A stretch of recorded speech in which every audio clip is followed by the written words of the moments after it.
نحمده ونصلي ونسلم على رسوله الكريم أما بعد فأعوذ بالله من الشيطان الرجيم بسم الله الرحمن الرحيم إنما الصدقات للفقراء والمساكين والعاملين عليها والمؤلفة قلوبهم وفي الرقاب والغارمين وفي سبيل الله وابن السبيل فريضة من الله والله عليم حكيم. وقال النبي صلى الله عليه وسلم الزكاة قنطرة الإسلام أو كما قال عليه الصلاة والسلام. صدق الله العظيم وصدق رسوله النبي الكريم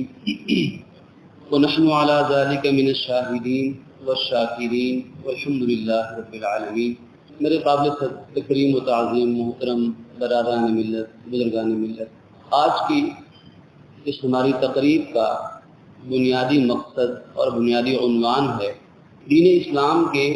ایک انتہائی اہم رکن اور اہم فرض زکوٰۃ کی فرضیت اور خاص طور پر اس کی ادائیگی کا طریقہ کار سمجھنا اور اس سے متعلق ضروری اور بنیادی مسائل، جن میں سے کچھ جدید مسائل بھی قابل غور ہوں گے انشاءاللہ. کیونکہ دعا فرمائیے کہ اللہ رب العالمین اس روزے کی حالت میں نماز کے فرض کی ادائیگی کے بعد اللہ کے گھر میں دوسرے اہم فرض زکوٰۃ کی ادائیگی کے حوالے سے بیٹھنا ہمارے لیے اپنی رضا کا ذریعہ بھی بنائے اور اس فرض کو بأحسن اسلوب بہترین طریقے سے اخلاص کے ساتھ سنت کے مطابق ادا کرنے کا ذریعہ بھی بنائے، اور پھر ادائیگی زکوٰۃ کے جتنے فوائد، ثمرات، فضائل زکوٰۃ دینے والے کو، زکوٰۃ لینے والے کو اور پورے انسانی معاشرے پر جتنے اس کے فوائد و ثمرات مرتب ہوتے ہیں، اللہ رب العالمین محض اپنی رضا سے دنیا اور آخرت دونوں میں وہ ہمیں نصیب فرما دے. دیکھیے، اللہ رب العالمین قرآن کا بیان ہے کہ خالق کل کائنات ہے، ہر چیز کا رزق اپنے ذمے لیا ہے. وَمَا مِن دَابَّةٍ فِي الْأَرْضِ إِلَّا عَلَى اللَّهِ رِزْقُهَا. آسمان میں اڑنے والے، زمین پہ چلنے والے، رینگنے والے، دوڑنے والے، سمندروں میں تیرنے والے، جتنی کائنات کی مخلوقات ہیں، علامہ راضی علیہ رحمہ فرماتے ہیں الحمدللہ رب العالمین کی تعریف میں کہ اللہ رب ہے عالمین کا، اور کم از کم 18,000 ایسے جہان ہیں، عالم ہیں. ان 18,000 کم از کم جہانوں میں جتنی مخلوقات ہیں ان سب کا رب، ان سب کا رازق و رزاق اللہ رب العالمین ہے. وہ سب کو رزق دیتا ہے، لیکن اس نے اپنی حکمت کے تحت انسانوں میں سے بعض کو مال دولت کے اعتبار سے بڑا بنایا، بعض کو اس اعتبار سے چھوٹا بنایا، بعض کو امیر، بعض کو غریب. یہ اللہ رب العالمین کی حکمت ہے. اس نے ایسا کیوں کیا؟ اس میں بندوں کا فائدہ ہے. زکوٰۃ اللہ کی راہ میں صدقہ کرنا، خرچ کرنا، اس میں دینے والے کا بھی فائدہ ہے، اس میں لینے والے کا بھی فائدہ ہے، دنیا کا بھی فائدہ ہے اور آخرت کا بھی فائدہ ہے. اگر سارے انسان ایک برابر ہوتے، کوئی امیر غریب کا فرق نہ رکھتا، تو پھر بے شمار دنیا اور آخرت کے فوائد و ثمرات سے یہ انسانیت محروم رہ جاتی. تو اللہ رب العالمین نے انسانیت کے بھلے کے لیے یہ فرق رکھا ہے، ورنہ وہ تو ہر چیز کا رازق ہے، وہ کسی انسان کو کسی انسان کا محتاج کسی طرح نہ بناتا. تو حقیقت میں یہ نظام جو چلا ہے یہ انسانیت کے فائدے کے لیے چلا ہے. دین اسلام وہ دنیا کا واحد دین ہے جس کو ہم کامل دین مانتے ہیں، جامع دین مانتے ہیں. الیوم اکملت لکم دینکم ما فرطنا فی الکتاب من شیء تبیانا لکل شیء. اس میں دنیا اور آخرت کے سب مسائل آ گئے. اب دین اسلام نے انسانی معیشت کو، انسانی مالی حالت کو بڑی اہمیت دی ہے. یہ انسان ہے جو اپنے یا اوروں کے مالی نقصانات کو کوئی حیثیت نہیں دیتا، لیکن دین اسلام نے انسانی معیشت کو، انسانی معاشروں کی مالی حالت کو بہت اہمیت عطا کی ہے۔ اسی کی بنیاد پر نماز، روزہ، زکوٰۃ، حج، جہاد، بے شمار مسائل اس مال و دولت کی بنیاد پر انسانی معاشرے اور انسانوں کے حالات کو دیکھ کر لاگو کیے ہیں، رعایت کی ہے۔ اور اسلام کی کوشش یہ ہے کہ انسان دینی طور پر بھی خوشحال ہو، دین اور ایمان میں بھی انسان بہت بہتر ہو، اور انسان معاشی طور پر، مالی طور پر بھی بہترین ہو۔ اس مقصد کے لیے اسلام نے جہاں ہمیں نظام عبادات دیا، نماز، اسی طرح روزہ، اسی طرح حج، ایک عبادات کا نظام ہے جو انسان کی روح کو بہتر کرتا ہے، اسی طرح اسلام نے ایک مالی نظام بھی دیا جس کو اسلامی معاشی نظام کہا جاتا ہے۔ اب وہ اسلامی معاشی نظام، اس میں جو بنیادی چیزیں ہیں، اگر دیکھا جائے تو بات کو سمیٹتے ہوئے اگر ہم عرض کریں تو اسلامی معاشی نظام میں سب سے بنیادی اہمیت حاصل ہے نظام زکوٰۃ کو۔ نظام زکوٰۃ کو اس کی اہمیت کیا ہے؟ قرآن مجید بھرا پڑا ہے اس کے متعلق احکامات سے، اور قرآن مجید میں بہت سارے مقامات پر اس فرض سے کوتاہی برتنے والوں کو نصیحت کی گئی ہے، اور کئی مقامات پر وعید سنائی گئی ہے۔ قرآن مجید کہتا ہے وَفِي أَمْوَالِهِمْ حَقٌّ مَّعْلُومٌ لِلسَّائِلِ وَالْمَحْرُومِ، کہ جو جس کو اللہ نے مال دیا ہے، مالدار ہے، اس کے مال میں محروم شخص کا اور غریب شخص کا ایک حصہ ہے جو اس کو ادا کرنا ہی کرنا ہے۔ کہیں اللہ رب العالمین حضور صلی اللہ علیہ وسلم کو حکم دے رہے ہیں خذ من اموالہم صدقۃ تطہرھم وتزکیہم بہا، کہ آپ ان کے مالوں سے زکوٰۃ وصول کیجئے، یہ زکوٰۃ ان کو پاک بھی کرے گی، ان کے مالوں کو بابرکت بھی بنائے گی۔ زکوٰۃ کی تاریخ میں مفسرین کرام، علماء کرام نے یہ بیان فرمایا کہ زکوٰۃ کی شکل کی ادائیگی صدقہ خیرات کی صورت میں یہ مکہ مکرمہ کے شروع دور میں ہی ہو چکی تھی۔ چنانچہ اس دور میں مسلمان جو مال میں سے تھوڑا بہت بچ جاتا اس کو اللہ کی راہ میں اپنی مرضی سے صدقہ کر دیتے، لیکن جب آپ نے ہجرت فرمائی، ہجرت مدینہ طیبہ، تو اس ہجرت کے ابتدائی سالوں میں، دوسرے سال کے اندر تقریباً زکوٰۃ کی فرضیت کا حکم نازل ہوا، اور مسلمان انفرادی طور پر اپنے اموال کی زکوٰۃ ادا فرماتے، نصاب کی تعین ہوئی، زکوٰۃ کی مقدار کی تعین ہوئی، اور پھر فتح مکہ کے موقع پر زکوٰۃ کے حوالے سے پورا ایک نظام، اس کو وصول کرنے کا، آگے پہنچانے کا ایک نظام قرآن و حدیث سے ہمیں ملتا ہے۔ اور اللہ کے نبی صلی اللہ علیہ وسلم نے تمام دنیا کے اسلامی حصوں میں اپنے جانشار صحابہ کرام کو مقرر فرمایا، متعین فرمایا کہ آپ زکوٰۃ وصول کریں، اسے آگے تقسیم کریں۔ تو یوں مکہ مکرمہ کے اوائل دور سے لے کر دور نبوی ہجرت کے بعد سے آخر دور تک یہ زکوٰۃ کا ایک پورا نظام چلا ہے جو درجہ بدرجہ پایہ تکمیل تک پہنچا ہے۔ قرآن مجید ہمیں یہ بھی بتاتا ہے کہ یہ زکوٰۃ صرف اس امت پہ فرض نہیں تھی، اس سے پہلی امتوں پر بھی فرض رہی ہے۔ اللہ رب العالمین نے بنی اسرائیل سے ایک موقع پہ خطاب فرمایا وقال اللہ انی معکم، میں تمہارے ساتھ ہوں۔ بنی اسرائیل کو اپنی مدد اور نصرت کی تائید کروائی کہ میں تمہارے ساتھ ہوں، لیکن شرط یہ بتائی لئن اقمتم الصلاۃ وآتیتم الزکاۃ، اگر تم نماز قائم کرو گے، زکوٰۃ دو گے، تو پھر میری معیت تمہارے ساتھ ہے۔ اسی طرح زکوٰۃ کے بارے میں اللہ رب العالمین نے ایک بشارت سنائی کہ ومن یقرض اللہ قرضا حسنا یضاعف لکم ویغفر لکم ذنوبکم، اگر تم اللہ کو اچھی طرح سے قرض دو تو اللہ تمہارے گناہوں کو بھی بخش دے گا اور تمہارے مال کو بھی دگنا کر دے گا۔ لیکن ساتھ ساتھ زکوٰۃ نہ دینے والے ڈیفالٹر کو اور عدم ادائیگی کرنے والے کو قرآن یہ وعید بھی سناتا ہے والذین یکنزون الذھب والفضہ، جو لوگ سونا چاندی گاڑ کے رکھتے ہیں، جوڑ کے رکھتے ہیں، ولا ينفقون فی سبیل اللہ، اور اسے اللہ کے راستے میں خرچ نہیں کرتے، فبشرھم بعذاب الیم، ان کو دردناک عذاب کی بشارت سنا دیجیے۔ یہ بشارت کا لفظ طنز کے لیے ہے، عذاب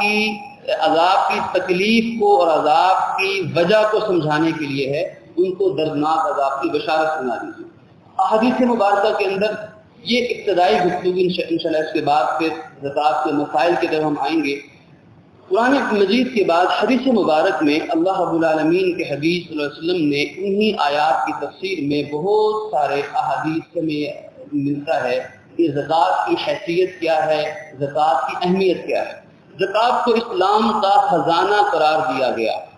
کہ یہ مالداروں سے لی جائے گی اور فقراء کے اندر تقسیم کی جائے گی۔ ایک مقام میں فرمایا کہ نعم المال لرجل صالح، کہ مال اچھا مال وہ ہے جو نیک انسان کے ہاتھ میں ہے، کہ جو نیک انسان ہے اس کے پاس اگر مال ہے تو وہ مال بھی اچھا ہے، اگر برا انسان ہے تو اس کے پاس مال ہے وہ مال بھی برا ہے، اس لیے کہ اچھائی اور برائی کا معیار انسان کا اپنا کردار ہے۔ حضرت ابو ذر غفاری رضی اللہ عنہ مشہور صحابی ہیں، فرماتے ہیں کہ میں نے ایک مرتبہ خدمت رسالت مآب میں حاضر ہوا تو میں نے دیکھا جناب نبی کریم صلی اللہ علیہ وسلم خانہ کعبہ کے سائے میں آرام فرما رہے تھے، خانہ کعبہ کے سائے میں آرام فرما رہے تھے۔ تو آپ نے فرمایا ابو ذر رب کعبہ کی قسم ہے، رب کعبہ کی قسم ہے، بڑے بڑے مالدار اور خوشحال لوگ تباہ و برباد ہو گئے۔ قسم اٹھائی تو فرمایا کہ بڑے بڑے مالدار اور خوشحال لوگ تباہ و برباد ہو گئے سوائے اس کے کہ جو کشادہ دلی کے ساتھ اور خندہ پیشانی کے ساتھ ہر طرف اللہ کی راہ میں خرچ کرنے والا ہو۔ ہاں ایسے لوگ بہت تھوڑے ہوں گے۔ اس میں علماء نے فرمایا کہ ہر طرف خرچ کرنے سے مراد ہے سب سے پہلے زکوٰۃ کی ادائیگی ہے، یہ زکوٰۃ ہے، اس کے بعد نفلی صدقہ ہے، اس کے بعد سخاوت کا درجہ ہے، اس کے بعد ایثار کا درجہ ہے۔ تو زکوٰۃ بالکل اسٹارٹنگ پوائنٹ ہم کہہ سکتے ہیں کہ بالکل ابتدائی نقطہ ہے اللہ کی راہ میں خرچ کرنے کا، اور اس کی اللہ کی راہ میں خرچ کرنے کی جو معراج ہے وہ ہے ایثار کی شکل میں۔ اسی طرح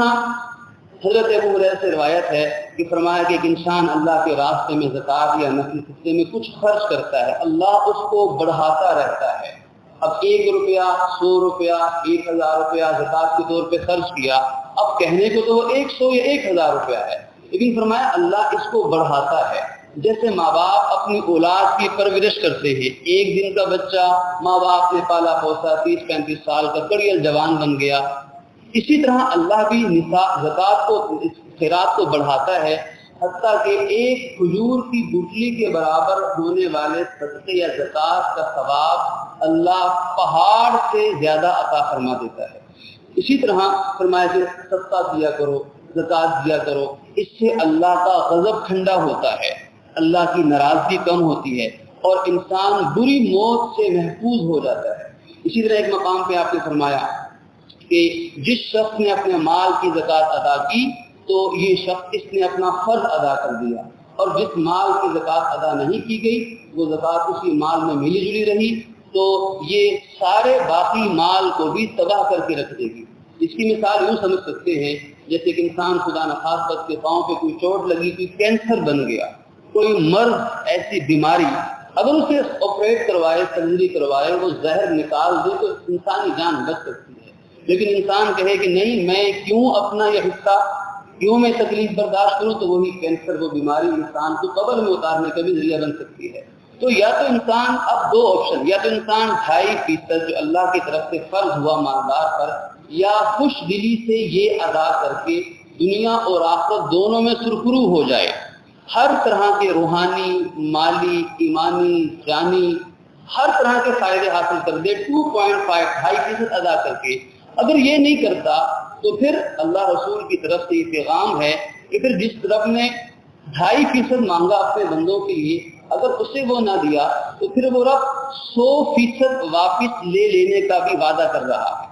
کہ یا تو 2.5% دے دو تو نفع میں رہو گے، یا اگر یہ نہیں دینا تو رب نے، میں نے دیا سب کچھ، مما رزقناہم، ہم نے دیا تو 100% ہم دینے والے ہیں، پھر ہم 100% واپس بھی لے لیں گے۔ اور ایسا ہوتا ہے جن معاشروں میں زکوٰۃ دی جاتی ہے وہ معاشرے پھلتے پھولتے ہیں، خوشحال رہتے ہیں، اور جن معاشروں میں زکوٰۃ دینے والے اپنے اس فرض سے غافل بن جاتے ہیں ان معاشروں کے حدیث کے مطابق قحط مسلط کر دیا جاتا ہے، بد امنی کی فضا ہو جاتی ہے، طبقاتی کشمکش جنم لیتی ہے، اور وہ معاشرہ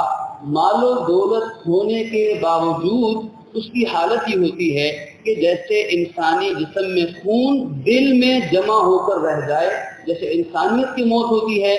ایسے انسانی معاشروں میں معیشت کی موت واقع ہو جاتی ہے۔ تو یہ چند تعلیمات کا خلاصہ قرآن و حدیث میں ہمارے سامنے آیا۔ اس کا بنیادی مقصد یہ ہے کہ ہمارے دلوں میں زکوٰۃ کی ادائیگی کی فکر پیدا ہو۔ دیکھیے مجلس کا عنوان ہم نے گفتگو کا عنوان رکھا ادائیگی زکوٰۃ، تو ادائیگی زکوٰۃ کے لیے پہلے ادائیگی کی فکر ہونی بھی تو چاہیے۔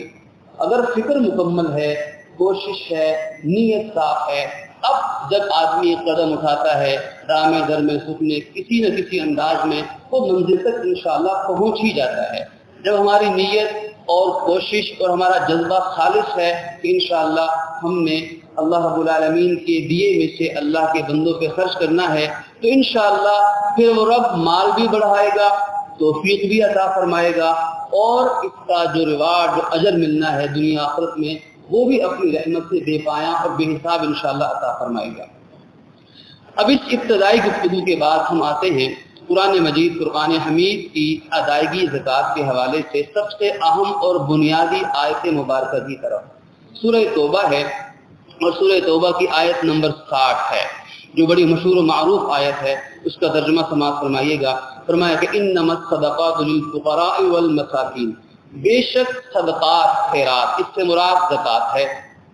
یہ فقراء کے لیے ہے، غریبوں کے لیے ہے، مسکینوں کے لیے ہے، والعاملین علیہا، تیسرا مصرف ہے جو زکوٰۃ کے محکمے کے ملازم ہیں، زکوٰۃ کی وصولی اور اس کی آگے پہنچانے کی ذمہ داری ہے، ان کی تنخواہوں کی شکل میں زکوٰۃ کی ادائیگی ہے، والمؤلفۃ قلوبہم، اور اسی طرح ایسے نو مسلم جنہوں نے نیا اسلام قبول کیا ان کی دل جوئی کے لیے زکوٰۃ دی جا سکتی ہے، وفی الرقاب، غلاموں کی آزادی کے لیے زکوٰۃ دی جا سکتی ہے، والغارمین، اور مقروض کے قرض کی ادائیگی کے لیے زکوٰۃ دی جا سکتی ہے، وفی سبیل اللہ، اور راہ خدا میں جانے والے کے لیے بھی اس کی مدد کے لیے بھی زکوٰۃ دی جا سکتی ہے، وابن السبیل، اور جو مسافر ہے، مسافر شرعی ہے، مجبور ہو گیا سفر کی حالت میں، اسے بھی زکوٰۃ دی جا سکتی ہے۔ اس کے بعد قرآن ہمیں باور کرواتا ہے یہ کوئی ایک تجارتی معاملہ نہیں، یہ کوئی ایک دنیاوی امر نہیں، دنیاوی چیز نہیں، ایک رسم دنیا نہیں ہے، بلکہ فریضۃ من اللہ، یہ اللہ کی طرف سے فرض کیا گیا ایک حکم ہے، واللہ علیم حکیم، اور اللہ بہتر جاننے والا ہے اور حکیم ہے، وہ جانتا ہے کہ میں نے کس کو کتنا دیا، کس نے کتنا دینا تھا، کس کو دینا تھا، وہ علیم ہے اور وہ حکیم بھی ہے، کسی کو مالدار بنایا، کسی کو غریب بنایا، تو اب آگے زکوٰۃ کے ادا کرنے میں ان مستحقوں تک پہنچانے میں جو حکمتیں ہیں تو وہ حکیم ہے، اس دانا پہ ہمیں اعتماد ہے، اس نے ہمیں حکم دے دیا کیونکہ وہ دانا اور حکیم ہے، ہمارا فرض ہے ہم اس کے حکم کی تعمیل میں لگ جائیں۔ اب یہ 8 مصارف، فقراء، مساکین، عاملین، نو مسلم کی تعریف قلب، غلاموں کی آزادی، اسی طرح مقروض کے قرض کی ادائیگی، اللہ کی راہ میں جانے والے اور مسافر، یہ جو 8 مصارف ہیں ان کی تھوڑی تھوڑی تفسیر قرآنی آیات احادیث کی شکل میں اگر وہ آئے گی تو انشاءاللہ ہماری یہ نشست اور یہ ہماری آج کی سیٹنگ انشاءاللہ اللہ کی توفیق سے ایک بنیاد ثابت ہو جائے گی، ہمیشہ زکوٰۃ کے مسائل کی عمارت اس بنیاد پہ انشاءاللہ قائم ہو سکتی ہے۔ تو یہ بنیادی جو آیت مبارکہ ہے اس کی وضاحت سمجھنا بہت لازمی چیز ہے۔ اس کی وضاحت میں فرمایا، اب ہم ایک ایک لفظ پہ 10-15 منٹ میں تھوڑی سی آیت میں غور و فکر کرتے ہیں۔ یہاں پہلا لفظ آیا انما، عربی زبان جاننے والے حضرات جانتے ہوں گے کہ انما حصر کے لیے آتا ہے، یعنی کسی چیز کو کسی چیز میں بند کر دینے کے لیے آتا ہے۔ تو انما کا مطلب یہ ہوا کہ اگر زکوٰۃ دینی ہے تو یہ 8 مصرف ہیں، ان کے علاوہ کسی کو زکوٰۃ نہیں دی جا سکتی۔ روایات میں آتا ہے حضور سے کچھ مانگنے کے لیے ایک صاحب آئے، آپ نے فرمایا اگر تم ان 8 میں سے ہو تو تمہیں زکوٰۃ دے دیں گے، اگر نہیں ہو تو نہیں مل سکتی۔ اور علماء فرماتے ہیں کہ زکوٰۃ کی جو ادائیگی، جو مصارف ہم نے سنے، یہ اللہ رب العالمین کی طرف سے طے شدہ امر نازل ہوا، کس کو دیں کس کو نہ دیں یہ بات اللہ رب العالمین نے اپنے ذمے لے لی۔ حضور نبی کریم صلی اللہ علیہ وسلم نے تعلیمات بھی عمل کر کے دکھایا، لیکن منافقین نے اعتراض کیا اور کہا کہ ہم ان حضور کی معاذ اللہ تقسیم کا ہم اعتماد نہیں کرتے، منافقین قرآن اس آیت سے پہلے کی آیات سورۃ توبہ کے اندر ہم پڑھیں تو منافقین کا اعتراض موجود ہے. وہ کہتے تھے ہم نہیں مانتے یہ حضور تقسیم معاذ اللہ ٹھیک نہیں کرتے, کسی کو کم دیتے ہیں کسی کو زیادہ دیتے ہیں, ہم یہ تقسیم نہیں مانتے. اللہ رب العالمین نے خود تقسیم کا ذکر فرمایا اور حضور کی تائید فرمائی کہ یہ ہیں 8 مصارف, حضور ان کے مطابق ہی زکوٰۃ دے رہے ہیں, لہذا اعتراض کا جواز نہیں بنتا. تو ان نما کے معنی ہوئے ان 8 میں ہی زکوٰۃ کو خرچ کیا جائے گا. صدقات کا لفظ آیا, صدقات کا لفظ جمع ہے صدقے کی. تو علامہ قرطبی رحمۃ اللہ علیہ فرماتے ہیں کہ صدقہ صدق سے ہے اور صدق کے معنی ہے سچائی. تو صدقہ کو یا صدقات کو صدقہ یا صدقات اس لیے کہا جاتا ہے. اب یہ بھی بڑا قابل غور نکتہ ہے کہ صدقہ کو صدقہ اس لیے کہا جاتا ہے کیونکہ صدقہ کرنے والا اپنے عمل سے یہ اعلان کر رہا ہوتا ہے کہ صدقہ اور زکوٰۃ دینے میں میری نیت صرف اور صرف اللہ رب العالمین کی رضا کی ہے, میری نیت کوئی دنیا کی نہیں ہے. تو اس سچائی اور سچی نیت کی بنیاد پہ صدقے کو صدقہ کہا جاتا ہے. اور یہاں صدقات سے کیا مراد ہے تو مفسرین کرام فرماتے ہیں یہاں مراد ہے زکوٰۃ کی ادائیگی.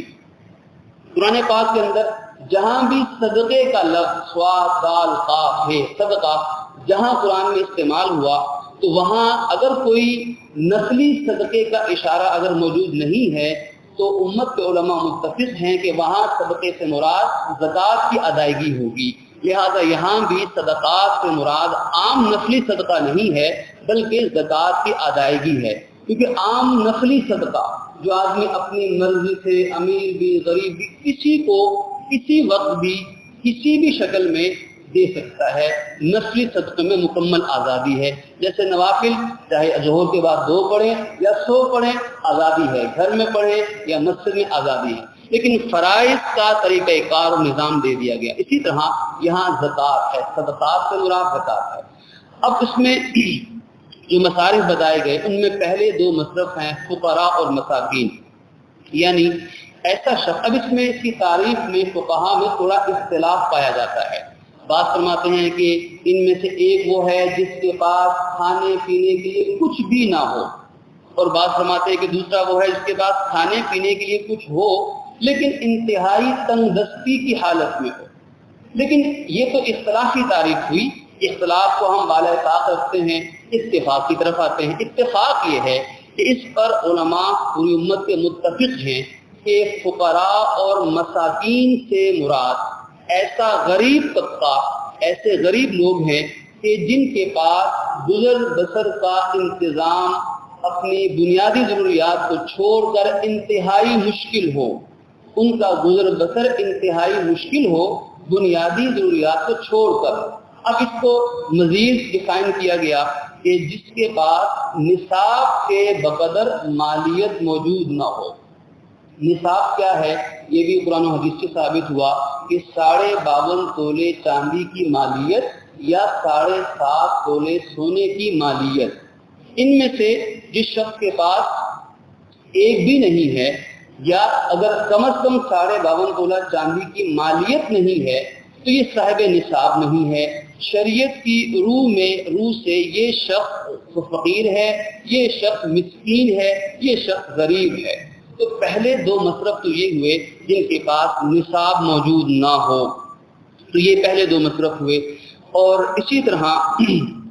تیسرا مصرف بیان کیا گیا عاملین علیہا. یہ کون لوگ ہیں؟ یہ زکوٰۃ کی ادائیگی پر مامور لوگ ہیں, اور اللہ کے نبی کو حکم تھا خذ من اموالہم, آپ ان لوگوں سے مالداروں سے زکوٰۃ وصول کریں. اب اللہ کے نبی صلی اللہ علیہ وسلم خود تو پورے معاشرے سے زکوٰۃ وصول نہ فرما سکتے تھے, آپ نے اپنے نمائندے مقرر فرما دیے, اپنے نمائندے مقرر فرمائے. صحابہ کرام کی تشکیل ہوئی, دیگر بہت سے صحابہ کرام دیگر ممالک میں جاتے, زکوٰۃ وصول کرتے, مالداروں سے لے کر اسی معاشرے اور شہر کے غریبوں کے تقسیم فرما دیتے.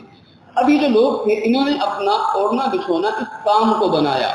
ان کا اور کوئی ذریعہ معاش نہ تھا, لہذا ان لوگوں کا جو مال, ان لوگوں کی جو تنخواہیں ہیں, سیلریز ہیں, ان کا جو مشاہرہ ہے وہ زکوٰۃ کی مد میں سے دیا جا سکتا ہے. اور ہمیں یہ بات یاد رکھنی چاہیے کہ عاملین علیہا، یہ جو محکمہ زکوٰۃ کے ملازمین وغیرہ ہیں، یہ وہ واحد مصرف ہے، یہ وہ واحد مصرف ہے زکوٰۃ کا جو مالدار اور صاحب نصاب ہونے کے باوجود بھی وہ زکوٰۃ کا مصرف قرار دیا گیا ہے۔ اس کے علاوہ باقی 7 مصارف میں وہ نصاب کا نہ ہونا ایک بنیادی شرط ہے۔ اب یہاں سوال پیدا ہوتا ہے کہ ان کو زکوٰۃ پھر کیسے دی جا سکتی ہے اگر یہ خود مالدار ہیں؟ تو اس کی بنیادی وجہ یہ کہ انہوں نے اپنی زندگی، اپنا وقت کر دیا اس کام کے لیے، لہذا ان کو اللہ رب العالمین کی طرف سے اجازت دی گئی۔ اور اس سے بھی گہری بات جو فقہاء نے بیان فرمائی کہ یہ جو عاملین ہیں یہ حقیقت میں نائب ہیں رسول اکرم صلی اللہ علیہ وسلم کے، اور آپ کی نیابت میں جو اسلامی حکومت کا حکمران امیر المؤمنین ہوگا یہ اس کے نائب ہیں۔ اب امیر المؤمنین خلیفہ وقت یہ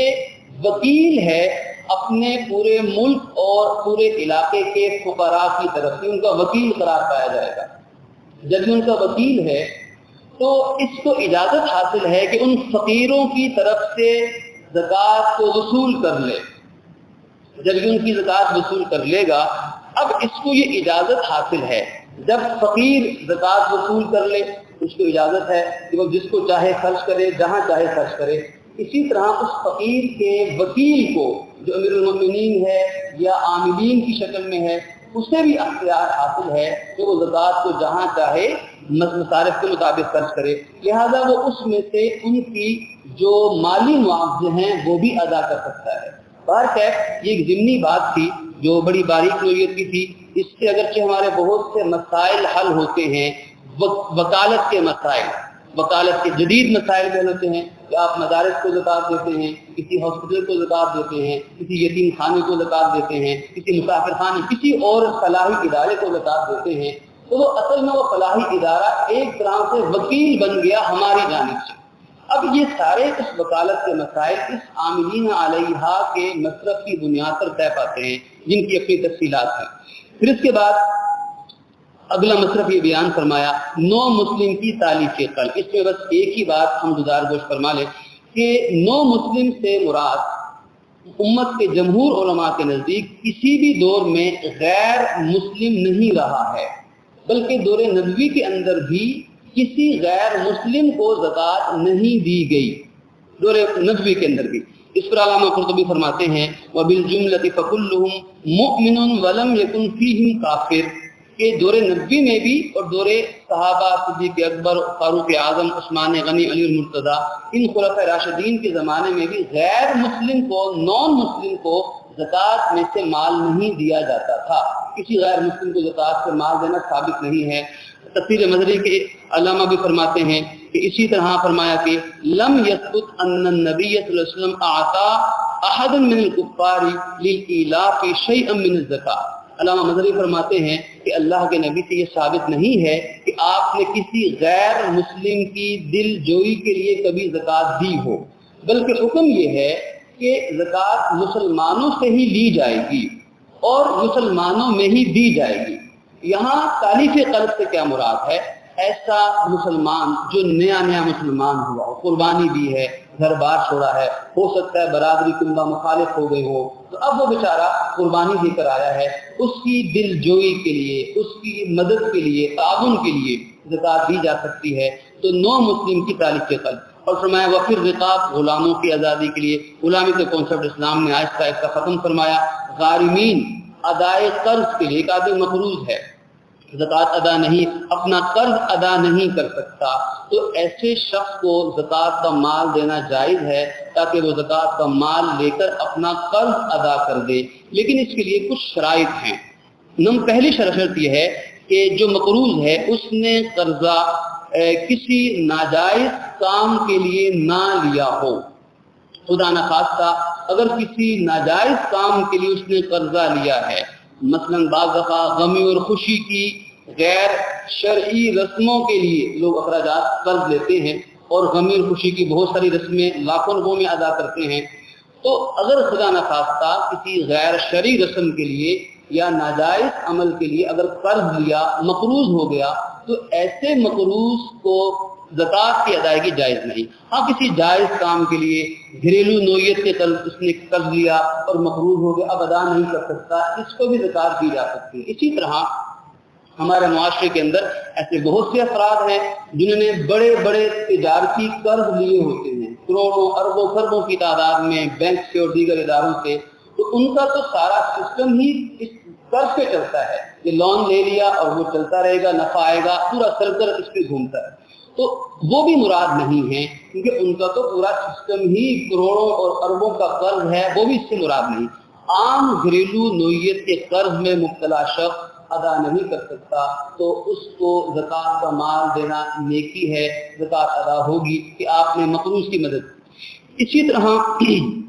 فی سبیل اللہ، اللہ کے راستے میں جانے والے، اس پہ بنیادی طور پر 4 باتیں ہمیں یاد رکھنی ہوں گی۔ اللہ کی راہ میں جانے والے کو زکوٰۃ دینا، اس میں سب سے پہلے مجاہد مراد ہے، تو جہاد کرنے والا۔ اب اس کے بعد جہاد کرنے کے لیے جو وسائل ہیں وہ بہت تھوڑے ہیں، وہ مالدار بھی ہے لیکن پورے وسائل نہیں، اسے زکوٰۃ دی جا سکتی ہے۔ دوسرے نمبر پر ایک شخص جس پہ حج فرض ہو گیا لیکن وہ اپنا حج فرض ادا نہیں کر سکا، اب اس کے پاس پیسے نہیں ہیں، حج فرض ہے لیکن کر نہیں سکتا، تو اس کی بھی زکوٰۃ سے مدد کی جا سکتی ہے تاکہ وہ اپنا فرض ادا کر سکے۔ یہ دونوں خالص دینی کام ہیں۔ اور پھر فقہاء نے فرمایا تیسرا شخص طالب علم ہے کہ وہ علم کی طلب میں لگا ہے، اس کے پاس اتنے وسائل نہیں ہے کہ وہ اپنے طلب علم میں وسائل سے اپنی تعلیم حاصل کر سکے، تو تیسرا شخص طالب علم ہے، جب مستحق طالب علم، اسے بھی زکوٰۃ دی جا سکتی ہے۔ اور نمبر 4 پہ یہ فرمایا کہ کوئی بھی ایسا دینی کام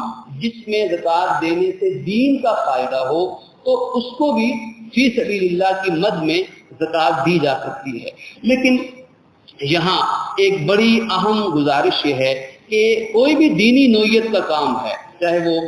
حج ہے، چاہے وہ جہاد ہے، چاہے وہ طلب علم ہے، چاہے وہ کوئی اور دینی کام ہے، ان میں ہمیں 2 باتوں کا خیال رکھنا ہوگا کہ جسے زکوٰۃ دے رہے ہیں وہ مستحق زکوٰۃ ہونا چاہیے،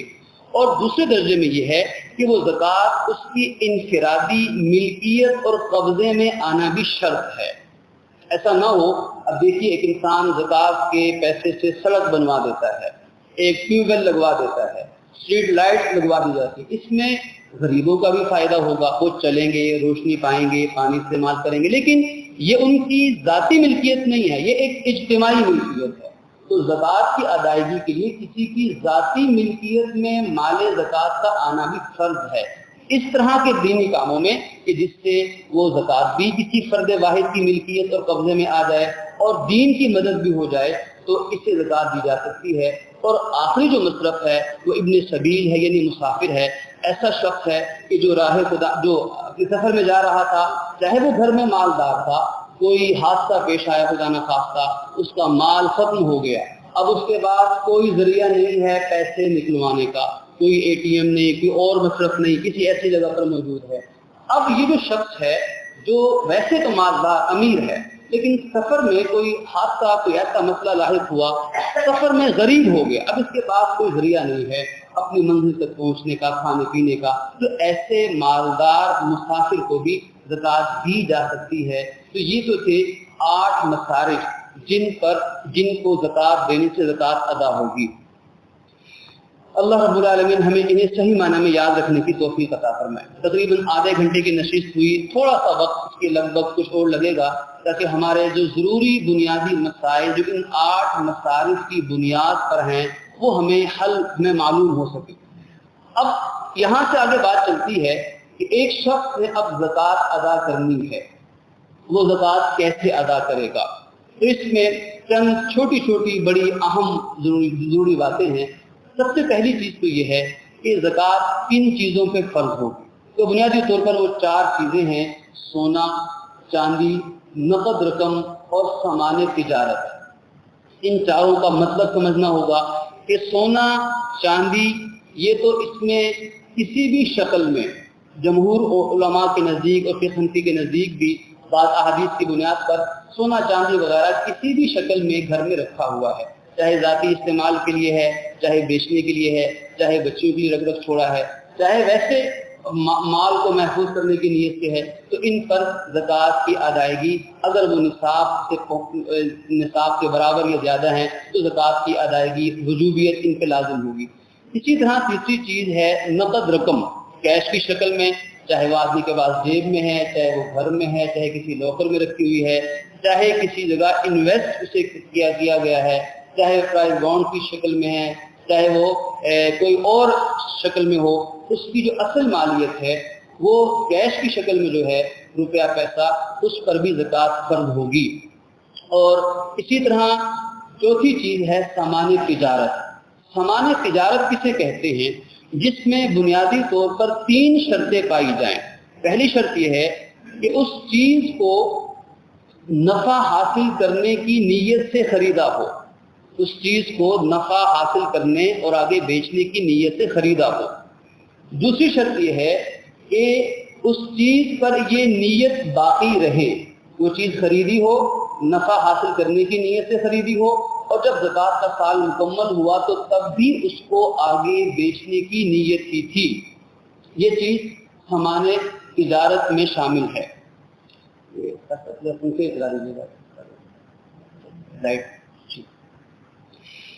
تو توجہ فرمائیے گا، یہ 4 بنیادی چیزیں ہیں سامان تجارت۔ اب سامان تجارت میں مثال کے طور پر ایک آدمی کو وراثت میں کوئی پلاٹ ملتا ہے، والد کی طرف سے وراثت میں پلاٹ، اب یہ جو پلاٹ ہے اس پہ کوئی زکوٰۃ نہیں کیونکہ یہ خریدا نہیں گیا ہے۔ اس کے بعد جب اس نے اس چیز کو خریدا اور بیچنے کی نیت کی، جب زکوٰۃ کا سال مکمل ہوا،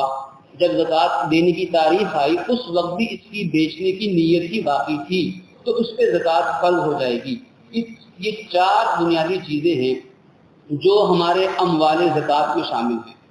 پھر اسی طریقے سے ایک بڑا مسئلہ ہے کہ زکوٰۃ دینے والے زکوٰۃ کا جو حساب ہے اس کے حساب کرنے میں کمی کوتاہی کا انسان شکار ہو جاتا ہے، زکوٰۃ کا صحیح حساب نہیں کر پاتا۔ جب صحیح حساب نہیں ہوگا تو زکوٰۃ صحیح سے ادا بھی نہیں ہوگی۔ زکوٰۃ کے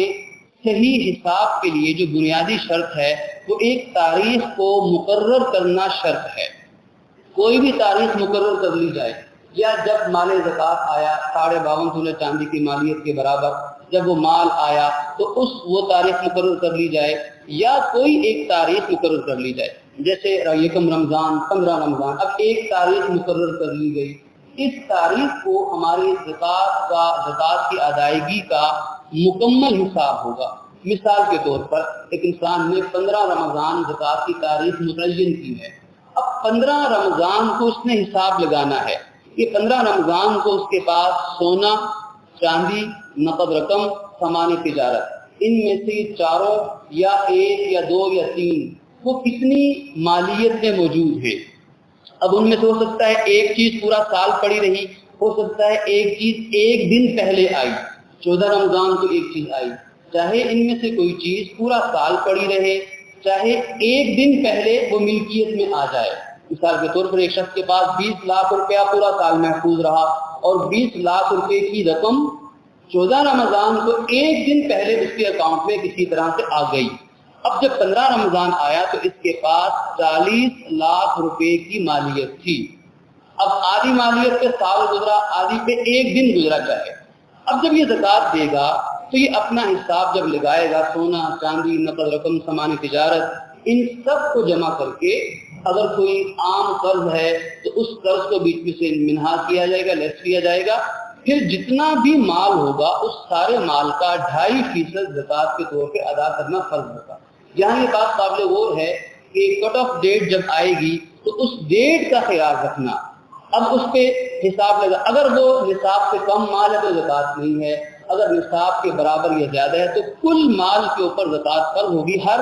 مال پر الگ الگ سال کا حساب نہیں لگایا جائے گا،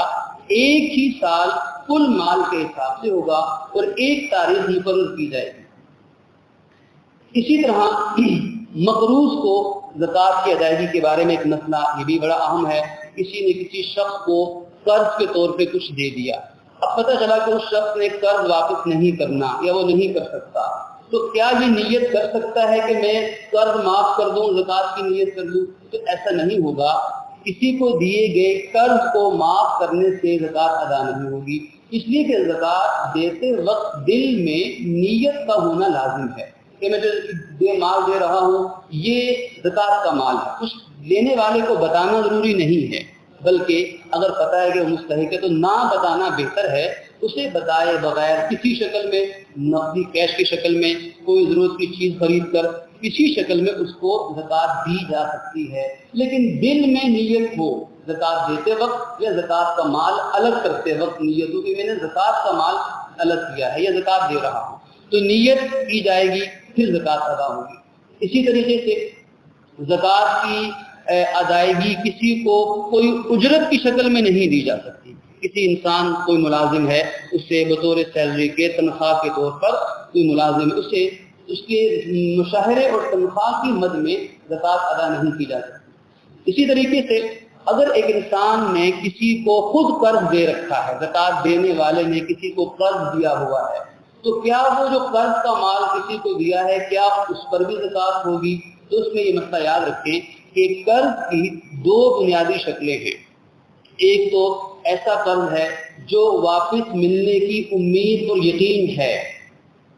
امید ہے کہ سال کے بعد، 5 سال کے بعد جو میں نے قرض دیا ہے یہ مجھے واپس چند سالوں میں تھوڑا یا اکٹھا مل جائے گا۔ اور دوسری صورت یہ ہے کہ جس میں بظاہر قرض جو دیا گیا ہے اس کے واپس ملنے کی امید بظاہر نہیں ہے،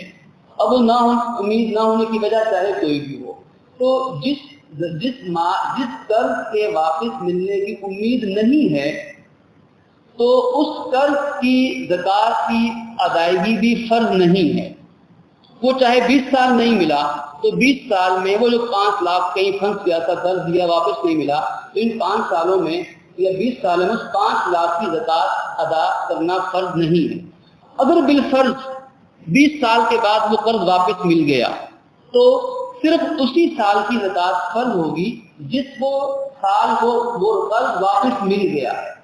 لیکن جو قرض جس سے ملنے کی امید ہے کہ 2 سال بعد، 5 سال بعد، تاخیر بھی ہوتی رہی کہ 1 سال کا وعدہ کیا تھا دیتے ہوئے 10 سال لگا دیے، لیکن امید تھی کہ مل جائے گا، تو ایسے قرض کے جو مال کا قرض کا مال ہے اس پر زکوٰۃ کی ادائیگی ان بیچ کے سالوں کی بھی فرض رہے گی، وہ اسے دینی پڑے گی۔ اس میں بہتر طریقہ یہ ہے کہ اپنے باقی اموال کے ساتھ اس کا بھی حساب لگا کے تھوڑی ساتھ زکوٰۃ ادا کرتا رہے، تاکہ ان بیچ کے سالوں کی زکوٰۃ بھی ادا ہو جائے، اور جب وہ مال ملے تو وہ زکوٰۃ کی ادائیگی سے مکمل طور پہ مبرہ ہو چکا ہو۔ اسی طریقے سے زکوٰۃ کی ادائیگی میں ایک بڑا اہم مسئلہ یہ ہے کہ کن رشتہ داروں کو زکوٰۃ دے سکتے ہیں، کن کو نہیں دے سکتے۔ رشتہ داروں کو زکوٰۃ دینے کا دگنا ثواب ہے، ایک تو صلہ رحمی، حسن اخلاق کا ثواب ہے، اور دوسرا یہ کہ فرض کی ادائیگی ہے۔ 3 رشتے ایسے ہیں جنہیں زکوٰۃ کی ادائیگی کرنا درست نہیں ہے۔ ان میں ماں باپ کا رشتہ ہے، سگے ماں باپ، اب منہ بولے ماں باپ، رضائی ماں باپ، ساس سسر بھی ماں باپ کے درجے میں ہیں، تو ایسے نہیں روحانی ماں باپ میں،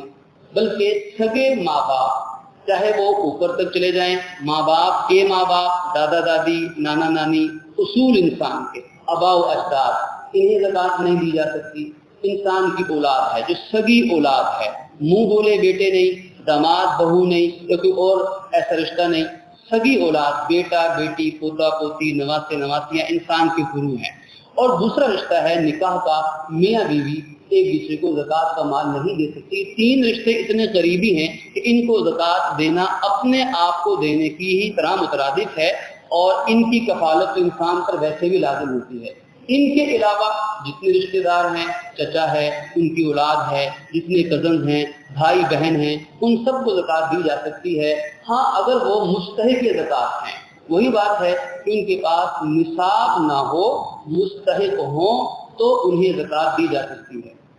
اسی طرح ایک مسئلہ پوچھا جاتا ہے کہ عام پیشہ ور بھکاری لوگ، وہ بھی زکوٰۃ بعض دفعہ مانگتے پھرتے ہیں، تو ان کے بارے میں کیا حکم ہے؟ اگر ہمیں یہ پتہ چل جائے، ہمارا اندازہ یہ ہو کہ یہ آدمی پیشہ ور فقیر ہے، اس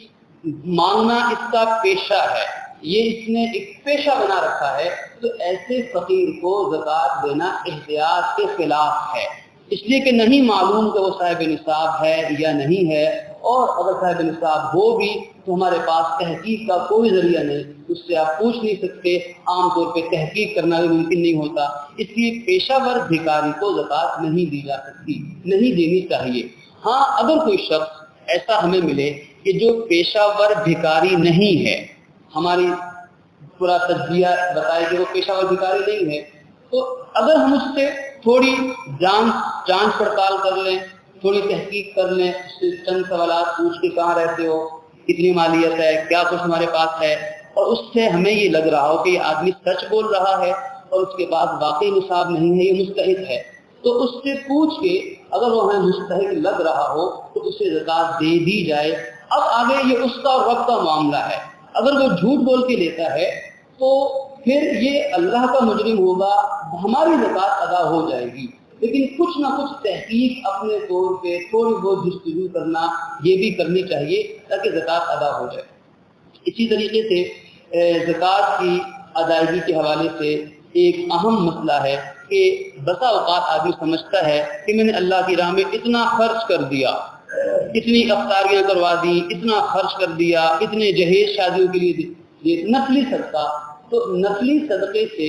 زکوٰۃ ادا نہیں ہوتی۔ نفلی صدقہ نفلی ہے، زکوٰۃ کو ادا نہیں کرتا۔ جیسے کہ انسان نفل پڑھتا رہے اور 5 فرض نمازیں چھوڑ دے، اب وہ جتنے مرضی نفل پڑھے تو فرض ذمے میں جوں کے توں باقی، اور فرض چھوڑنے کا گناہ اپنی جگہ پر۔ تو نفلی صدقہ الگ ہے اور زکوٰۃ کا حساب الگ ہے، چاہے اپنے مال کی زکوٰۃ دینی ہو پھر بھی زکوٰۃ کا حساب الگ لگانا ہوگا، چاہے کوئی فلاحی ادارہ ہے، کوئی دینی ادارہ ہے، وہ وکیل بن کے زکوٰۃ وصول کرتا ہے، اس پر بھی یہ لازم ہے کہ وہ زکوٰۃ کا مال الگ رکھے، اس کا حساب الگ رکھے۔ اگر حکومت زکوٰۃ وصول کر کے بیت المال میں شامل کرتی ہے تو حکومت پر بھی لازم ہوگا کہ وہ زکوٰۃ کا حساب الگ رکھے۔ اللہ کے نبی صلی اللہ علیہ وسلم کے دور نبوی کے اندر، اسی طرح دور صدیقی میں اور خاص طور پر دور فاروقی میں جب زکوٰۃ کا بہترین نظام رائج ہوا، ان تینوں اور اس کے بعد کے ادوار کے اندر بھی زکوٰۃ کا حساب و کتاب ہمیشہ الگ رکھا جاتا تھا، اس سے باقی مال میں مکس اپ نہیں کیا جاتا تھا، تو اس کا حساب الگ رکھنا ہوگا، اور نفلی صدقے کا حساب ہمیں الگ رکھنا ہوگا۔ اور پھر اسی طرح ایک مسئلہ یہ پوچھا جاتا ہے کہ جی بینک سے زکوٰۃ کی کٹوتی کا کیا شرعی حکم ہے؟ تو گزارش اس میں یہ ہے کہ اگر کوئی بینک کسی کی زکوٰۃ کاٹ لیتا ہے، عموماً یکم رمضان کو اکاؤنٹ سے زکوٰۃ کٹ جاتی ہے، تو اگر جس کی زکوٰۃ کٹ گئی بینک سے، اگر کوئی ڈیڈکٹ کر لی کٹ گئی، تو وہ اس کے بارے میں فتویٰ یہ ہے کہ وہ زکوٰۃ تو ادا ہو گئی، لیکن احتیاط کے خلاف ہے، احتیاط کے خلاف ہے، اس لیے کہ اب ہمیں آگے نہیں معلوم کہ وہ جو زکوٰۃ ہماری پوری قوم کی زکوٰۃ کٹی ہے، وہ جو خزانے میں جمع ہوگی، وہ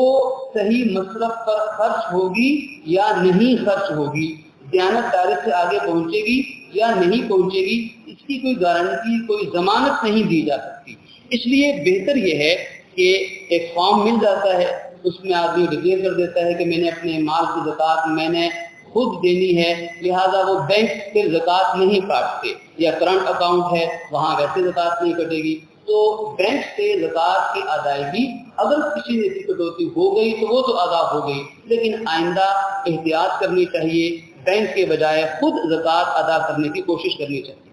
اسی طرح زکوٰۃ کے حوالے سے ایک اہم مسئلہ ہے زکوٰۃ اور ٹیکس کا فرق۔ زکوٰۃ اور ٹیکس کا فرق، ہمارے ہاں بسا اوقات ٹیکس کی ادائیگی کو زکوٰۃ کی ادائیگی کا ایک طرح سے بدل سمجھ لیا جاتا ہے، جی ہم ٹیکس دیتے ہیں اور ہر چیز پر ٹیکس ہے، کفن کو خریدے تو اس پر بھی ٹیکس ہے، اتنا ٹیکس ہم نے دے دیا تو لہٰذا اب ہم زکوٰۃ کیوں دیں؟ تو ہمیں یاد رکھنا چاہیے کہ ٹیکس الگ چیز ہے اور زکوٰۃ ایک الگ چیز ہے۔ ٹیکس دینے سے زکوٰۃ ادا نہیں ہوگی کیونکہ دونوں میں فرق ہے۔ یوں کہہ لیں کہ زیادہ سے زیادہ ٹیکس کے جواز میں اگر ہم جواز میں بات کہیں تو ٹیکس ایک قومی فریضہ ہے، جبکہ زکوٰۃ ایک دینی فریضہ ہے۔ ٹیکس عائد ہوگا حکمرانوں کی طرف سے، انتظامیہ کی طرف سے، حکومتوں کی طرف سے، جبکہ زکوٰۃ فرض کی گئی ہے اللہ رسول کی طرف سے۔ ٹیکس ہر ایک پہ عائد ہوتا ہے، چاہے وہ فقیر ہے چاہے وہ امیر ہے، جبکہ زکوٰۃ ہر ایک پہ فرض نہیں ہوتی، صاحب نصاب پہ فرض ہوتی ہے۔ ٹیکس سالوں کی بنیاد پر، ماہانہ کی بنیاد پر، بلکہ روزانہ کی بنیاد پر، بلکہ یوں کہیں تو غلط نہیں ہوگا، ہر منٹ کے حساب سے ٹیکس قوم پہ عائد کیا جاتا ہے، جبکہ زکوٰۃ سال میں صرف ایک مرتبہ صاحب نصاب پہ فرض ہوتی ہے۔ ٹیکس کا جو پیسہ اکٹھا ہوتا ہے، اب جتنا ریونیو جنریٹ ہوا وہ ہر طرح کے کاموں میں خرچ ہوتا ہے، فوج کے لیے بھی خرچ ہوتا ہے، منسٹری بھی چلتی ہے، اور سارے نظام جو ٹیکس سے چلائے جاتے ہیں، بلکہ شاید ٹیکس کا مال زیادہ امیروں پہ خرچ ہوتا ہے، غریبوں کے لیے شاید کسی کو نصیب ہوتا ہو، جبکہ زکوٰۃ کا نظام الٹ ہے۔ زکوٰۃ امیروں پہ خرچ نہیں ہوتی، زکوٰۃ تو غریبوں پہ خرچ کی جاتی ہے۔ اسی طرح ٹیکس عائد ہوتا ہے، کوئی 5%، کوئی 10%، کوئی 20%، کوئی 30% ٹیکس عائد ہو گیا، لیکن زکوٰۃ تو جو ابتدائی فرضیت ہے وہ صرف 2.5% کی صورت میں ہے۔ لہذا جو ٹیکس ہے یہ ایک الگ چیز ہے، زکوٰۃ ایک الگ چیز ہے۔ ٹیکس کی حیثیت تو اسی طرح ہی ہے، ایک سوسائٹی ہے اور وہ اپنے تمام رہائشیوں سے کسی مد میں کوئی ایک ماہانہ طے ہے، اتنی رقم ہر صاحب بیت نے گھر والے نے دینی ہے، اب وہ سارا جو مال اکٹھا ہوا اس کو تمام فلاحی کاموں کے لیے خرچ کر دیا گیا، تو یہ تو اس کی یہ صورت ہے۔ تو لہٰذا ہمیں ٹیکس کو الگ رکھنا ہے، زکوٰۃ کی ادائیگی ایک الگ چیز ہے۔ اسی طرح ایک بہت ہی اہم مسئلہ کہ جو ہمارے معاشرے میں ایک بڑی غلط فہمی ہے، اس چھوٹی سی غلط فہمی کی وجہ سے سال ہر سال تک انسان زکوٰۃ کا فریضہ چھوڑ کے گنہگار ہو جاتا ہے، اور نامعلوم کتنی کروڑوں اربوں کی زکوٰۃ رکی پڑی ہے، صرف غلط فہمی ہے۔ وہ دینے والا دینا چاہتا ہے لیکن ذہن میں مسئلہ درست نہیں بیٹھا،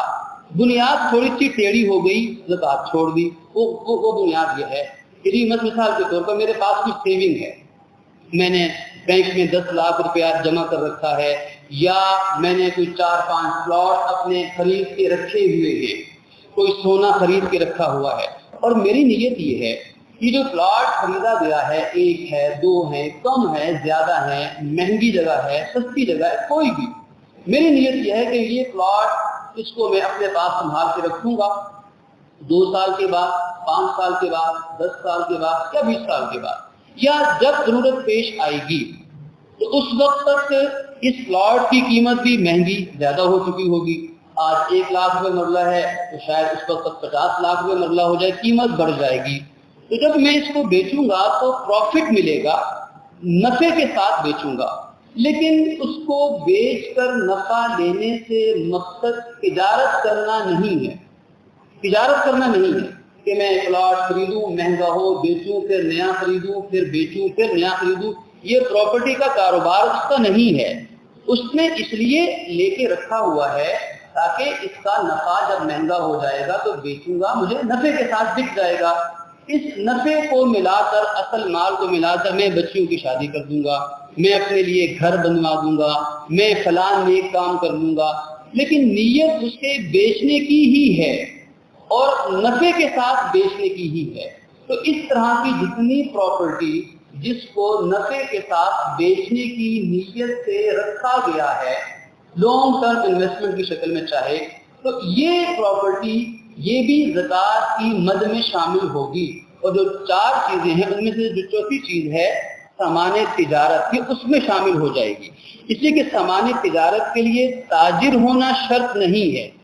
تجارت کا سامان ہونا شرط ہے، نفع کی نیت سے کسی چیز کو رکھنا شرط ہے۔ تو لہذا یہ غلط فہمی ذہنوں سے دور ہونی چاہیے کہ اگر ایسی شکل میں کوئی پلاٹ ہے، کوئی جائیداد پڑی ہوئی ہے تو اس پر بھی زکوٰۃ لازم ہوگی، اور وہ زکوٰۃ کیسے دی جائے گی،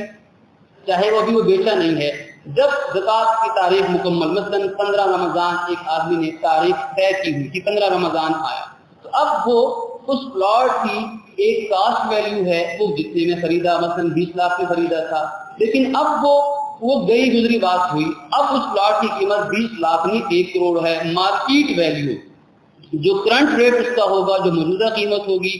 اس موجودہ قیمت کو شامل کیا جائے گا، موجودہ ویلیو کو 20 لاکھ پہلے والے نہیں، اب 1 کروڑ 80 لاکھ جو اس کی پلاٹ کی ویلیو ہوگی، وہ زکوٰۃ کے مال میں اس کا حساب لگایا جائے گا اور اس کا 2.5% ادا کیا جائے گا۔ ایک تو یہ بڑا اہم مسئلہ ہے۔ اسی طریقے سے ہم بعض اوقات زکوٰۃ دیتے ہیں بعض فلاحی اداروں کو، ہسپتالوں کو، یتیم خانوں کو، مفت راشن دینے والوں کو، کھانا کھلانے والوں کو، اسی طرح اور بہت سارے فلاحی ادارے ہیں، بعض لوگ دینی مدارس کو بھی زکوٰۃ دیتے ہیں۔ تو اب کس کو دیں کس کو نہ دیں یہ تو ہمارا ذاتی فیصلہ ہے، لیکن دو گزارشات آپ کی خدمت میں عرض کی جا رہی ہیں کہ جن کا خیال رکھنا ہماری زکوٰۃ کی ادائیگی کے لیے لازم ہے۔ کسی بھی فلاحی ادارے کو دیں، کسی بھی دینی ادارے کو دیں، لیکن ہم اس میں یہ کوشش فرمائیں کہ اس ادارے میں دو خوبیاں ہونی چاہیے۔ پہلی خوبی تو یہ کہ وہ صاحب علم ہو، اسے پتا ہو کہ زکوٰۃ کس پہ فرض ہے، کس کو دینی ہے، مصارف کیا ہیں، وہ زکوٰۃ کی ادائیگی کے مسائل کو جانتا ہو، چاہے وہ خود، چاہے اس نے بھی علماء کا پینل بٹھا رکھا ہے اپنے پاس، کوئی شرعی ایڈوائزر مقرر کر رکھا ہے،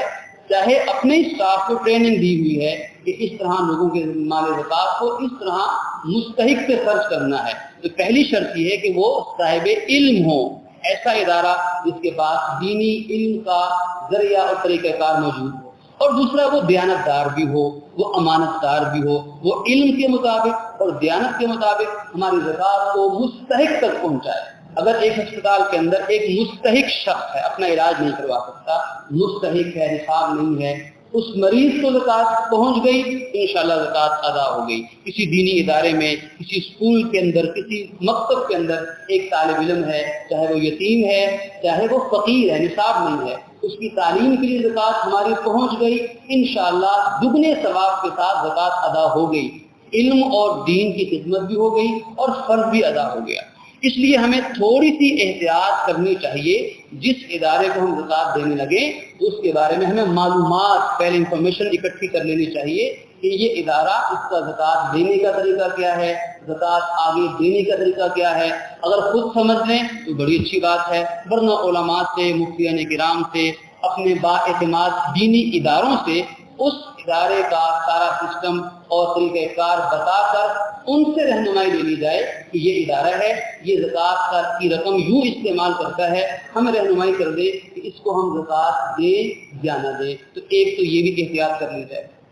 پھر اسی طریقے سے زکوٰۃ کی ادائیگی میں ایک بہت اہم چیز یہ ہے کہ کاروبار، مختلف کاروبار ہیں۔ اب کاروبار کی بہت ساری شکلیں ہیں، کسی زمانے میں صرف مضاربت اور مشارکت اور مرابحہ اور تجارہ کی بنیادی شکلیں ہوتی تھی، اب آگے ان کی لا تعداد نئی شکلیں ہیں۔ تو کاروبار کی بنیادی طور پر 3 شکلیں ہو سکتی ہیں۔ پہلی صورت تو یہ ہے کہ کوئی سروسز سیکٹر ہے،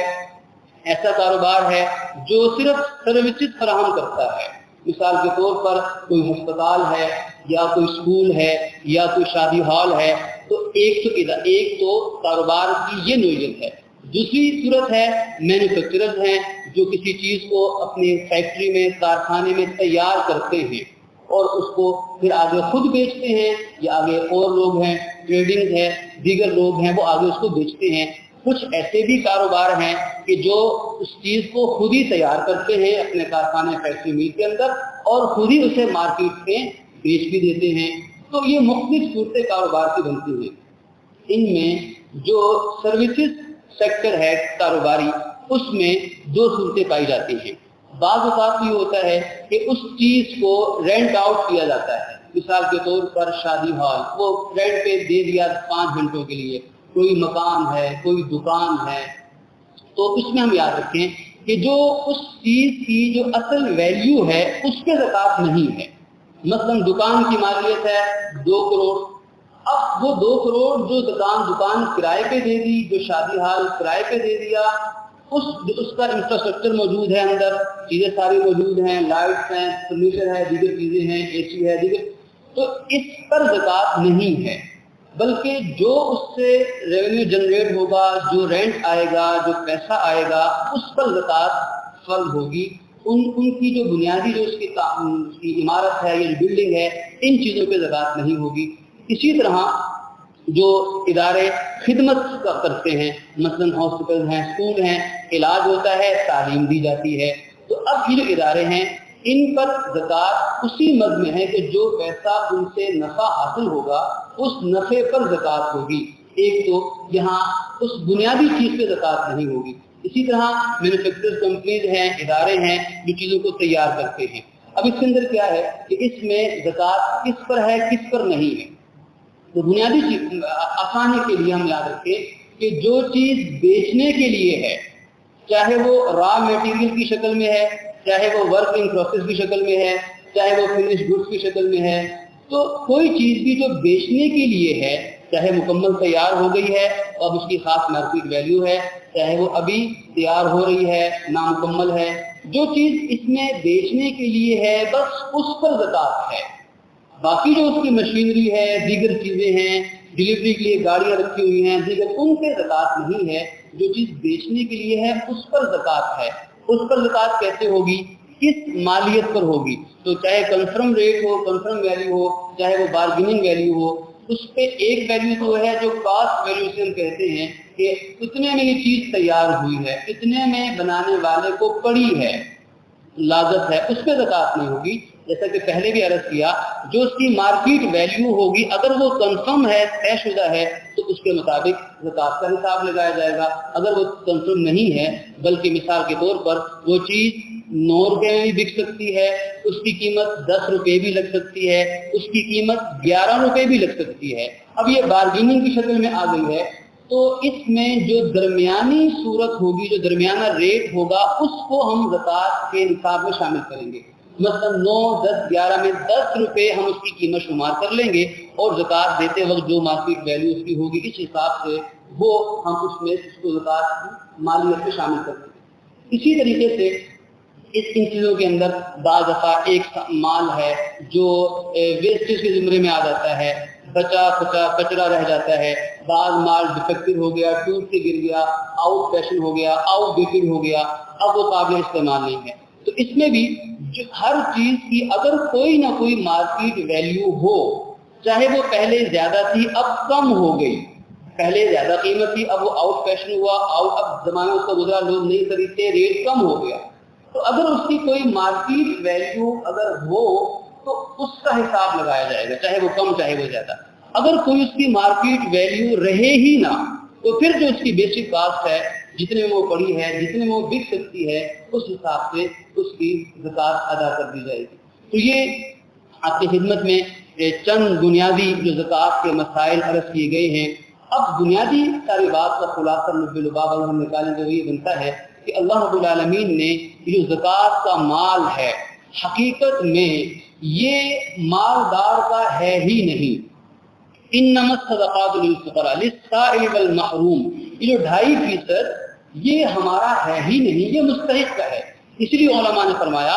کہ اگر کوئی کسی کو زکوٰۃ دیتا ہے تو یہ زکوٰۃ دینے والا اس پر احسان نہیں کرتا، یہ کوئی احسان نہیں، یہ تو اس کا حق تھا، بلکہ زکوٰۃ دینے والا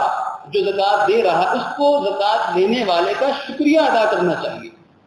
اس کے لیے دعا گو رہنا چاہیے کہ اگر وہ نہ ملتا تو میں اپنا یہ فرض کیسے ادا کرتا. ایک تو یہ. اب لہٰذا جب یہ مال اللہ کا دیا ہے ہی اوروں کا ہے تو پھر اللہ کی مخلوق، اللہ کے بندے، معاشرے کے اندر غریب مخلوق الحال، ہم اخبارات میڈیا دیکھیں کتنے لوگ غربت کے مارے خودکشیاں کر رہے ہیں. روز قیامت روایت کا مفہوم بنتا ہے ایسے غریب، حدیث کا مفہوم ہے ایسے غریب اللہ کی بارگاہ میں پیش ہو جائیں گے کہ یا اللہ ہم بھی تو تیرے بندے تھے، ساری مخلوق کو تو نے رزق دیا ہے، ہمیں کیوں نہیں دیا؟ تو اللہ رب العالمین اپنے جلال کی قسم اٹھا کے فرمائیں گے کہ تم فکر مت کرو، جو تمہارا مال مالداروں کے ہاتھ چلا گیا اور انہوں نے تمہیں نہیں دیا، تو آج میں اس کے بدلے میں اپنی معیت، اپنی رضا تمہیں عطا کرتا ہوں، اور جنہوں نے تمہارا مال غصب کیے رکھا، زندگی بھر وہ تمہاری امانت تمہیں نہیں لوٹائی، تو تمہاری طرف سے ان کے لیے میں کافی ہو جاؤں گا. تو وہ وقت نہ خاص نہ آ جائے کہ جب انسان اللہ کے حضور اس طرح پہ اللہ کے نبی نے اپنی امت کو بڑی عجیب نصیحت فرمایا کہ یاد رکھو میں قیامت کے دن تم میں سے کسی کو اس حالت میں نہ دیکھوں. اب ظاہر ہے جیسے انسان کو فکر ہوتی ہے کہ میں اپنی اولاد کے لیے، اپنے طلباء کے لیے، اپنے دوستوں کے لیے کوئی بری حالت نہ دیکھوں. میں تمہیں کسی کو اس حالت میں نہ دیکھوں کہ روز قیامت وہ آئے تو کسی کے کمر پہ بکری لادی ہوئی ہو، کسی نے اپنے پشت پہ اونٹ لادا ہوا ہو، کوئی اپنے زیورات کے نیچے بوجھ تلے دبا ہوا ہو اور اس حالت میں وہ جھک کر اللہ کی بارگاہ میں پیش ہو رہا ہو، کہیں ایسا نہ ہو کہ یہی مال زکوٰۃ انسان کے لیے جہنم کا ایندھن بن جائے۔ اس لیے پوری فکر کے ساتھ اور پوری کوشش کے ساتھ مستحق کو ڈھونڈ کر، چاہے وہ کسی کو اپنا وکیل بنا کر تھوڑی سی محنت جستجو طلب کر کے، ایک دائرہ ہے پہلے اپنے خاندان والوں میں دیکھ لیا جائے، اگر کوئی مستحق ہے تو اس کو اللہ کا نام دے کے زکوٰۃ دے دی جائے، خاندان والوں میں نہیں ہے اپنے اہل علاقہ میں، اپنے قرب و جوار میں تلاش کر لیا جائے، وہاں کو مل جائے اس کو دے دیا جائے، کوئی اچھا دینی بااعتماد دینی ادارہ ہو اس کے سپرد کیا جائے، کوئی بااعتماد فلاحی ادارہ ہو اس کے سپرد کر دیا جائے۔ اب زکوٰۃ چاہے وہ تھوڑی تھوڑی ادا کر کے پورا سال ادا کر دی جائے تب بھی ٹھیک ہے، چاہے فرض ہونے کے بعد آئندہ سالوں میں ادا کر دی جائے تب بھی ٹھیک ہے، اپنا حساب انسان لگاتا رہے اور کوشش کی جائے۔ آخری گزارش یہ ہے، کوشش کی جائے کہ ہم اللہ رب العالمین سے تجارت کا معاملہ نہ کریں، خاص ٹھوس کہ وہ تجارتی معاملہ کہ اللہ نے کہا کہ اگر 2.5% دینی ہے تو پھر 2.5% ہی دیں گے، اس سے زیادہ نہیں دیں گے۔ تو کوشش کی جائے کہ اتنا سخت معاملہ ادا نہ کیا جائے، انسان حساب و کتاب میں غلطی کر سکتا ہے، تو 2.5% سے زیادہ ہی دی جائے، احتیاطاً 3% دے دی جائے، تو ہو سکتا ہے میرے حساب کے اندر کوئی کمی بیشی رہ گئی ہو تو وہ جو زائد ہوگی وہ ضائع نہیں جائے گی، اللہ کو جو دیا ہے وہ ضائع نہیں ہے۔ اللہ کے نبی نے گھر میں بکری کا گوشت تقسیم کے لیے بھیجا، آپ سے صاحب پوچھا بکری کے گوشت کا کیا بنا، تو گھر والوں نے کہا جو اچھا گوشت تھا وہ راہ خدا میں چلا گیا ہے اور جو ادنا تھا وہ گھر میں رہ گیا ہے۔ ایک تو یہ ایثار تھا، یہ ایثار رمضان صرف زکوٰۃ کا مہینہ نہیں ہے، اللہ کرے کہ مسلمان 100% زکوٰۃ دینے والے بھی بن جائیں، اگر ایسا بھی ہو تو اسلامی معاشرے کا نظام بدل جائے، مہینوں دنوں میں نظام بدل جائے، اللہ کرے کہ ایسا ہو کہ 100% لوگ زکوٰۃ دینے والے بن جائیں۔ لیکن ہمیں پھر بھی زکوٰۃ تو ابتدائی چیز ہے، زکوٰۃ کے بعد آگے صدقہ نفلی ہے، اس کے بعد سخاوت ہے، اس کے بعد اونچا درجہ ایثار کا ہے، تو یہ ایثار تھا، اچھی چیز دوسرے کو دے دی، تو فرمایا کہ نہیں، یہ مت کہو کہ جو اچھا تھا وہ چلا گیا ہے، جو ادنا تھا وہ رہ گیا، یہ مت، بلکہ یوں کہو جو چلا گیا ہے وہ رہ گیا ہے، اور جو رہ گیا ہے حقیقت میں یہ چلا گیا ہے، اس لیے کہ جو چیز راہ خدا پر دے دی، زکوٰۃ سے خیرات میں اللہ کے نام سے کسی طرح لگ گئی، اب جیسے اللہ کی ذات غیر فانی ہے، وَيَبْقَى وَجْهُ رَبِّكَ ذُو الجَلَالِ وَالْإِكْرَامِ، کبھی فنا نہیں آئے گی، تو جو اس کے نام پہ کٹتا ہے پھر وہ مٹتا نہیں ہے، اسے بقا لازم ہو جاتی ہے۔ ہاں انسان فانی، کل من علیہ فان، نفس نے موت کا ذائقہ چکھنا، انسان فانی ہے، جو انسان نے خود کھا لیا، پی لیا، پہن لیا، اوڑھ لیا، استعمال کر لیا، تو جیسے انسان فانی ہے، جو اپنے اوپر لگا دی، اپنے اہل و عیال پر لگا دی تو وہ چیز فنا ہو گئی، اس کا نفع بس یہیں تک تھا، آگے کچھ نہیں ہے۔ اس لیے فرمایا کہ جو چلا گیا ہے وہ رہ گیا ہے، جو رہ گیا ہے وہ چلا گیا ہے۔ اللہ رب العالمین محض اپنی رحمت سے اس زکوٰۃ کے فریضے کو ہمیں سمجھنے اور حکم کے مطابق اسے صحیح معنی میں اخلاص سے ادا کرنے کی توفیق عطا فرمائیں۔